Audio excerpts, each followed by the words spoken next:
تشکر بهادر. السلام علیکم این قسم در جوان با محمد رحیم سرخانوف شما اینجا شدید. نه مرحبا. مهمانات ها خدیره نه تنها تفی ما کشف خیلی نه خدیره نه خدیره تشکر. انتخاب از جانب ما برادر عزیز نه انتخاب از جانب ما باقانی اگر گوشی دیده میشه بس شما رو برایید. آمین جون کرامت ها شما اینجا شید این طرف ببین بابا پهلوانی ارزقت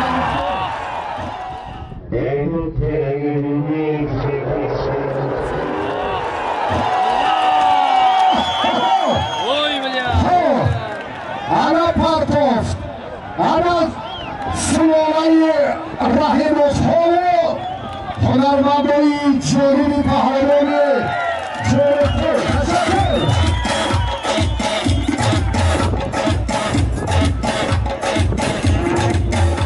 ماشین اینجا باشه بهادر باربکر سمندر پهلوان نوروبادی و همدانی رو حاکمیت بود سنت الله تیمور ملک حق داد شهر حصار یک ماشین اینجا مصنوعی دیگر توفای هر دو بخت درار گیلمی آن طرف بزرید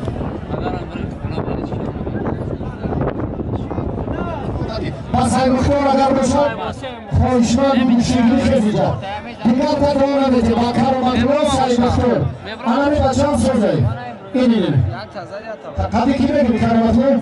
تر نداره اوه این جوی نه سخنی نه داری وجود نداره یک سای مختار قدی نه پس های مختار انتخاب کنه از همین پنجگونه کدام گیره نگیره تشکر یعنی کسی دیگر دوام میده سلامت باشید پنجگونه پهلوان پنجگونه نشد تشکر که بر کفا بره نکی بچه های باقی مانده را کفا در بره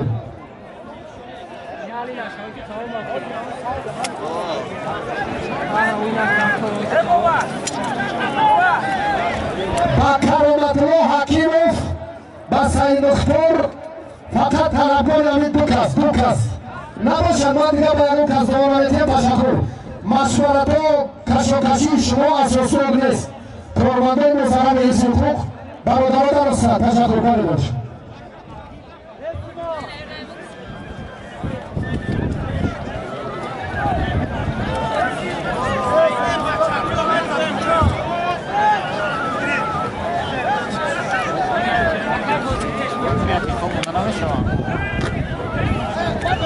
چیزی نمیاد برای کفوتر تمام ممکنی میشه دیگر کنید بس این نفر گوشی گیرم نگیرم جواب شدید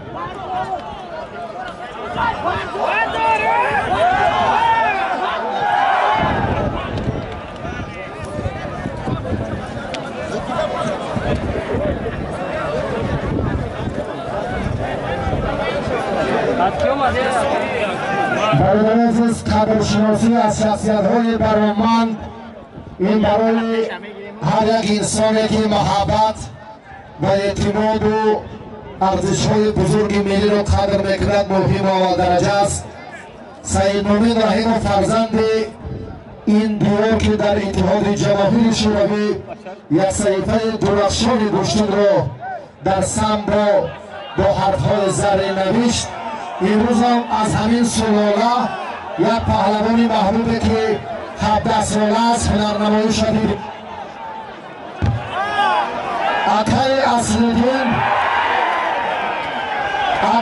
اصلدین برای هنرنمایی فرزند زندیات سید نومید رحیموف پهلوان